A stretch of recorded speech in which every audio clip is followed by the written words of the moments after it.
بسم اللہ الرحمن الرحیم۔ السلام علیکم۔ قدرت اللہ صاحب لکھتے ہیں کہ ایک دفعہ برِ صغیر میں قاضی کھڑک سنگھ کے علاقے میں ایک غریب ہندو کی بیٹی اغوا ہو گئی۔ وہ غریب مزدور بیچارہ تھانے رپٹ درج کروانے گیا تو سکھ تھانے دار نے اسے غریب آدمی جانتے ہوئے اس کیس کی رپٹ کاٹنے سے واضح طور پر جواب دے دیا، بلکہ اس مزدور کو بے عزت کرتے ہوئے تھانے دار نے اس سے یہ تانا بھی دیا کہ تمہاری بیٹی اپنے کسی یار کے ساتھ پھیرے لے چکی ہوگی، وہ تو بھاگ چکی، اب تم کیوں دن رات بھاگ رہے ہو؟ آرام سے گھر بیٹھو، بھلا بھاگنے والے کو کون روک سکتا ہے؟ اور تم ادھر کہتے پھرتے ہو کہ وہ اغوا ہو گئی ہے۔ تم کون سا اتنے مالدار ہو کہ تمہاری بچی کو اغوا کر کے تم سے ہزاروں یا لاکھوں روپیہ مانگیں گے؟ چل پھٹ یہاں سے۔ لہٰذا تھانے سے وہ ہندو بیچارہ مایوس ہو کر واپس لوٹ گیا، یا یوں کہہ لیں کہ اس کی تذلیل کر کے اسے نکال دیا گیا۔ اس ہندو کا ایک جاننے والا قاضی کھڑک سنگھ کی زمینوں میں کام کرتا تھا، یعنی قاضی کھڑک سنگھ کے ہاں کوئی چھوٹی موٹی ملازمت کرتا تھا۔ وہ اپنے اس ہندو ہمسایہ کے ساتھ کھڑک سنگھ کی مشہور حویلی پر پہنچا اور کھڑک سنگھ کو ساری صورتحال سے آگاہ کر دیا۔ کھڑک سنگھ کا اپنا ہی رعب اور دبدبہ بہت تھا۔ یہ ان پڑھ ضرور تھا لیکن جدی پشتی زمین و جائیداد والا آدمی تھا۔ پورے علاقے میں اس کی حویلی کسی بھی عدالت سے کم نہ تھی۔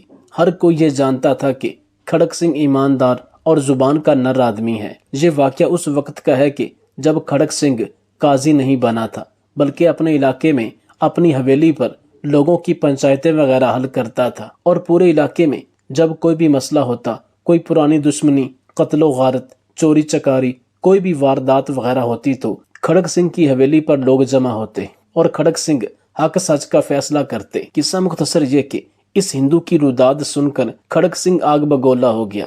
ان کے فطری طور پر ہی سرخ چہرے سے واضح نظر آ رہا تھا کہ جیسے وہ بیٹی ہندو کی نہیں بلکہ ان کی اپنی بیٹی کے ساتھ یہ واقعہ پیش آیا ہو، کیونکہ کھڑک سنگھ ایک غیرت مند اور انتہا کا دلیر آدمی تھا۔ وہ فوراً اپنی جگہ سے اٹھے اور خود چل کر متعلقہ تھانے میں پہنچے، اور جاتے ہی سکھ تھانے دار کو انہوں نے وارننگ دیتے ہوئے کہا کہ تمہارے پاس ایک دن کا وقت ہے، اگر 24 گھنٹوں میں وہ لڑکی برآمد نہ ہوئی تو مجھ سے برا کوئی نہیں ہوگا، کیونکہ بیٹیاں سب کی سانجھی ہوتی ہیں۔ لہٰذا اتنا کہہ کر کھڑک سنگھ واپس اپنی حویلی پر آ گئے اور اس ہندو کی خاطر و مدارت کر کے اسے اپنے گھر روانہ کر دیا۔ پھر جب 24 گھنٹے کا وقت گزر گیا اور اس ہندو کی بیٹی بھی برآمد نہ ہو سکی تو کھڑک سنگھ نے اس سکھ تھانے دار کی بیٹی کو ہی اغوا کروا لیا۔ پھر تھانے دار کو شک گزرا کہ ایسے کھڑک سنگھ نے مجھے دھمکی دی تھی، ہو سکتا ہے کہ اسی کا کام ہو، اور ایسا یہاں پر کوئی شخص نہیں جو اتنا بڑا قدم اٹھا سکے۔ پھر وہ تھانے دار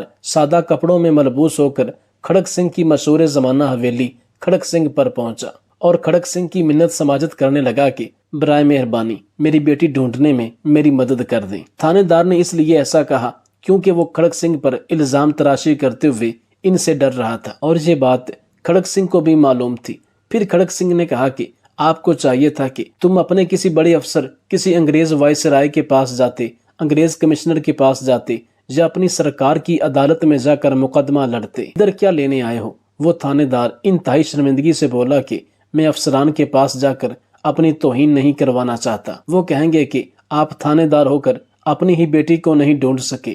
میں جانتا ہوں کہ اس وقت میری بیٹی کو صرف آپ ہی ڈھونڈ کر دے سکتے ہیں، مجھ سے غلطی ہو گئی ہے، خدا را مجھے معاف کر دیجیے۔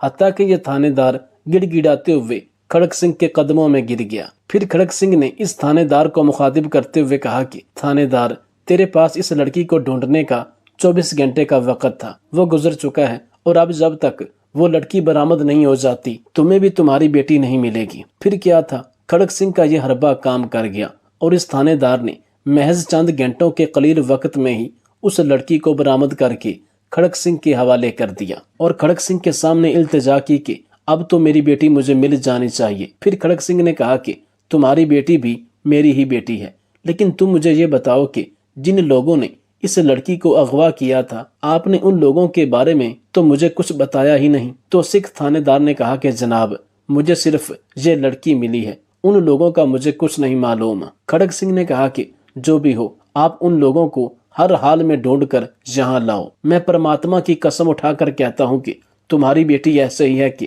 جیسے تمہارے گھر میں ہے، وہ ہر لحاظ سے محفوظ ہے، اس کی فکر نہ کرو۔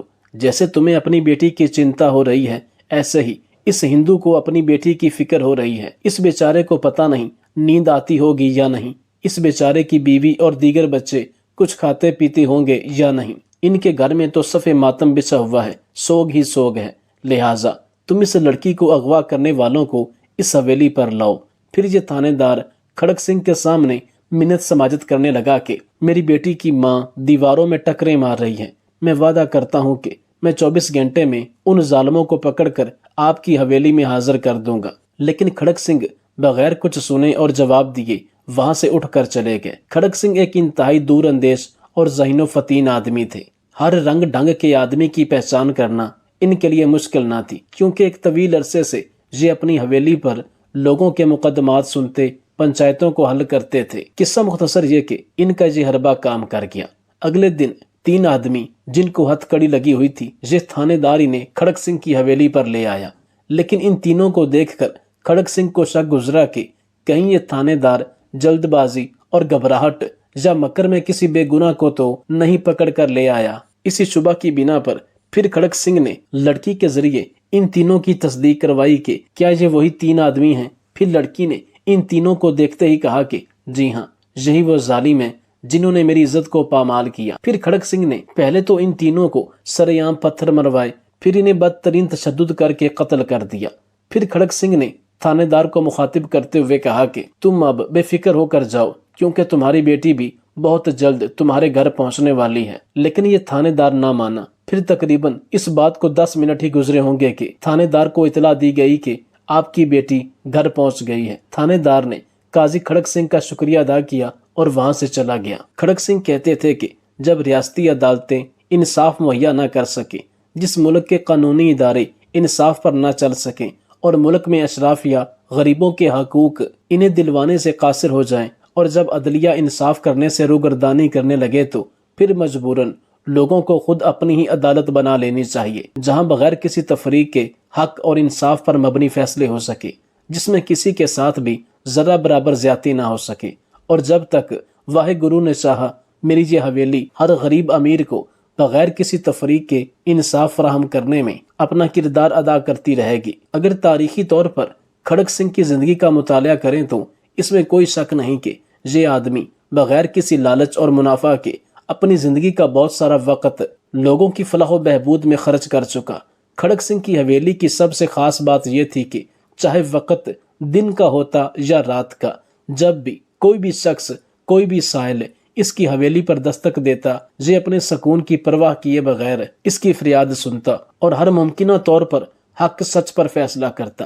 یہی وجہ تھی کہ آخر قاضی کھڑک سنگھ نے ان پڑھ ہونے کے باوجود انگریز کمشنر اور وائس رائے کو چیلنج کرتے ہوئے قاضی کی سرکاری کرسی پر بیٹھے اور ایسے فیصلے کیے کہ پڑھے لکھے جج بھی حیران رہ جاتے۔ اگر یہ کہا جائے تو بیجا نہ ہوگا کہ کھڑک سنگھ نے ہمیشہ لوگوں سے دعائیں لیں جو کہ عام آدمی کے لیے پیسے کمانے کے مترادف تھیں۔ کھڑک سنگھ اکثر کہا کرتے تھے کہ میرا یہ دھندا پیسے کمانے کے لیے نہیں بلکہ دعائیں کمانے کے لیے ہے۔ اپنی زبان پر کنٹرول ہونا چاہیے، ہر وقت الفاظ کو بے لگام نہیں چھوڑنا چاہیے۔ زبان سے کلمات ادا کرتے وقت آپ کی توجہ ہونی چاہیے کہ میں کیا کہہ رہا ہوں۔ بعض دفعہ انسان کا تکبر والا رویہ، لب و لہجہ، اس کے الفاظ کا چناؤ، اس کی زبان اسے مروا دیتی ہے۔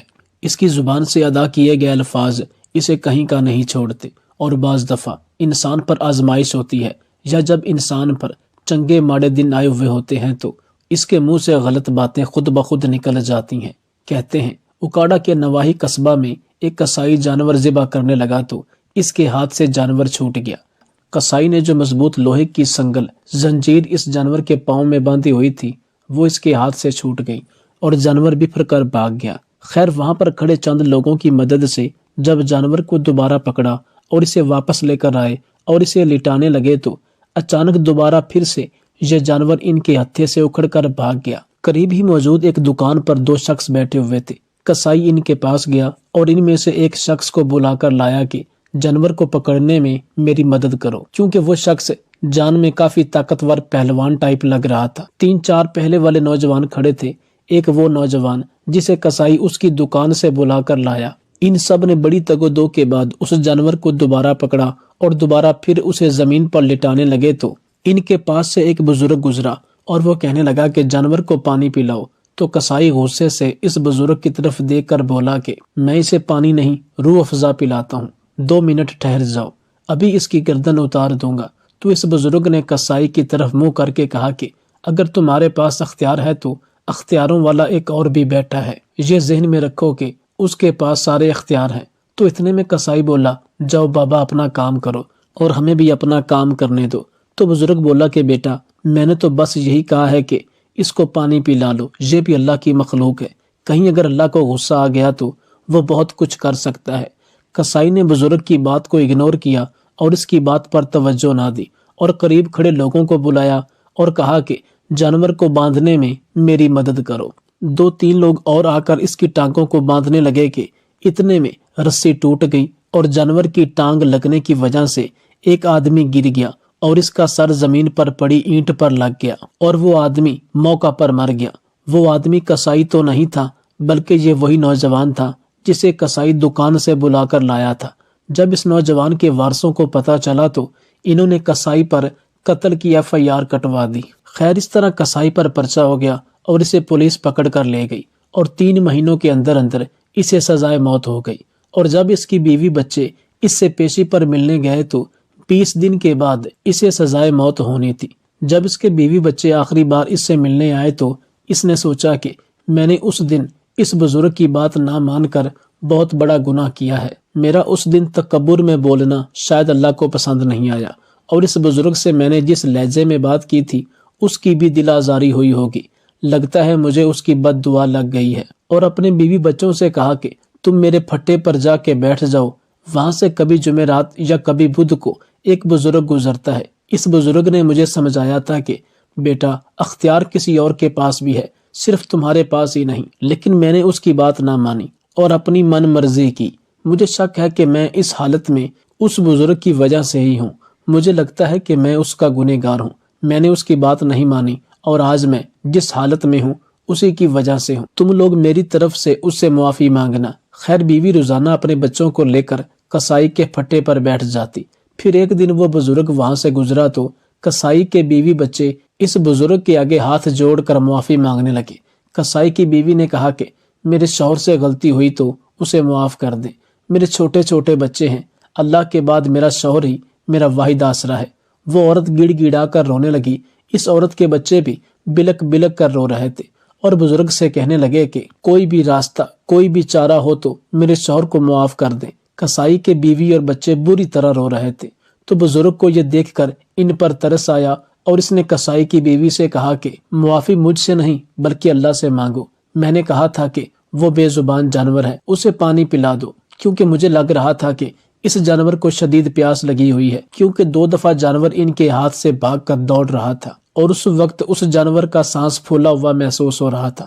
جب میں نے اسے سمجھایا کہ اسے پانی پلاؤ، لیکن اس نے سمجھا کہ اختیار صرف اس کے پاس ہے، اس نے خود کو ماہر تکبر والا کاریگر کسائی سمجھا اور فوراً جانور کی گردن کاٹ دی، جس سے جانور پھر خود کو بچانے کی کوشش کرنے لگا تو اس وقت اس نوجوان کے ہاتھ سے رسی ٹوٹ گئی تو وہ بیچارہ سڑک پر دم توڑ گیا۔ لیکن دنیا کے سارے اختیارات اللہ کے سوا اور کسی کے پاس نہیں ہیں، وہی سب کا مالک ہے، لیکن اس نے جانور پر حق جمانے کی کوشش کی اور اس کی گردن کاٹ دی۔ اب ایک اللہ ہی ہے جو اسے اس آفت سے بچا سکتا ہے۔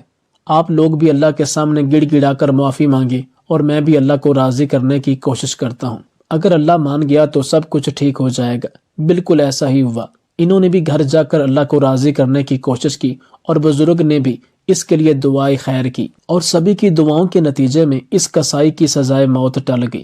ہوا کچھ یوں کہ اللہ تعالیٰ نے مقتول کے وارثان کو ہدایت دی اور ان کی عقل میں ایک خاص بات ڈال دی کہ اس نوجوان کی موت اس کسائی کی وجہ سے نہیں ہوئی، نہ ہی اس کے ساتھ کوئی دشمنی تھی، اس کا وقت مکمل ہو چکا تھا اور اللہ کی طرف اسے لوٹ کر جانا تھا، لہٰذا جب اس کا وقت پورا ہوا تو یہ ایک بہانہ تھا، کیونکہ اس جانور کو پکڑے ہوئے 7 آدمی تھے، صرف اسی کا انتقال ہوا تھا۔ مقتول کے گھر والوں نے کہا کہ اس کسائی نے ہمارے بیٹے کو نہیں مارا بلکہ جانور کی ٹانگ لگنے کی وجہ سے اس کی جان گئی، یہ قصوروار نہیں ہے، اس وجہ سے اس کے سر سے سزائے موت ٹل گئی اور وہ بری ہو گیا۔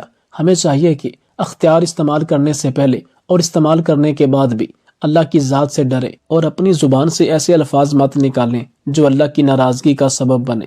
کسی کا دل مت دکھائیں، بے وجہ غصہ مت کریں، جس سے کسی کی دل آزاری ہو۔ ہر وقت اللہ کے خوف سے ڈریں، کیونکہ اللہ تعالیٰ نے انسانوں کو کچھ معاملات میں عارضی سی چھوٹ اور عارضی سے اختیارات دیے ہوئے ہیں، لہٰذا انہیں کبھی بھی غلط طریقے سے یا خود کو مہان سمجھتے ہوئے، خود کو طاقتور سمجھتے ہوئے ان اختیارات کا ناجائز استعمال کبھی نہ کریں۔ بے شک اختیارات کا مالک اللہ ہے اور تکبر صرف اسی کی ذات کو جچتا ہے۔